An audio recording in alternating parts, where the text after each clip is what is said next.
J'ai été d'abord très étonné, et puis surtout, la manière dont ça m'a été annoncé, c'était vraiment, je me souviens, j'étais au Liban, où je suis né, donc j'étais là de passage pour voir mes sœurs, et j'ai reçu un coup de fil donc, de Thierry Frémaux qui m'a demandé si je voulais faire partie.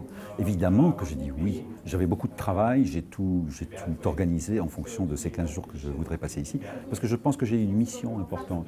Parce qu'il ne s'agit pas tellement de juger, il faut d'abord embrasser tous ces films, les regarder vraiment sans préjugés, les aimer, et après donner son avis ou critiquer ou juger. Donc finalement j'ai de la chance parce que c'est tellement éclectique de voir 18 films différents. Chaque fois c'est comme plonger dans un monde, complètement personnel et où on a la chance, nous, finalement de découvrir. C'est ça qui m'intéresse.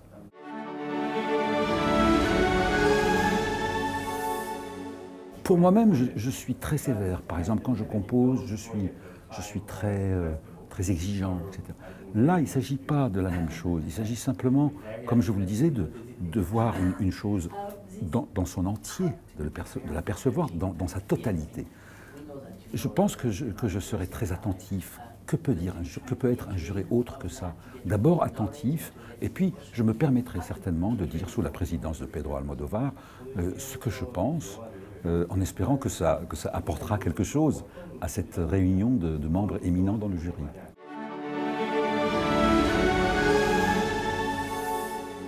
J'ai découvert la première fois le Festival de Cannes en 1979, je crois, ou 80. J'étais venu pour mon premier film, en tant que compositeur, avec Jean-Luc Godard et Anne-Marie Miéville. Et nous étions assis là-haut, et ce n'était pas le palais des festivals encore. Et je me souviens que de l'assistance en bas, il y a eu des jets de tomates ou de choses. C'est ma première expérience du Festival de Cannes avec quelqu'un que j'aime beaucoup, dont je pense que c'est vraiment un grand maître, Jean-Luc Godard.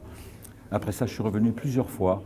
Il y a une atmosphère ici qui est tellement à la fois festive et nourrissante. C'est-à-dire qu'on peut faire des rencontres extraordinaires, on peut rencontrer des gens extraordinaires. Il se passe quelque chose dans tous les coins, que ce soit dans la semaine de la critique, que ce soit dans la section Un certain regard. Partout, ça bouillonne.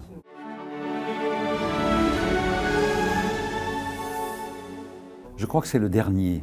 Quand je suis venu avec mon jeune ami et réalisateur Xavier Dolan, et qu'il a été absolument applaudi et acclamé après la projection de Juste la fin du monde, parce qu'il était terrorisé à l'idée de cette projection. Et quand on s'est embrassé, c'était mon plus beau souvenir.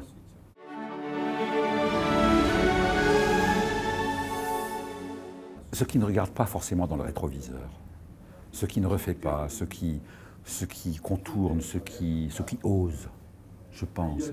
On a besoin de ça.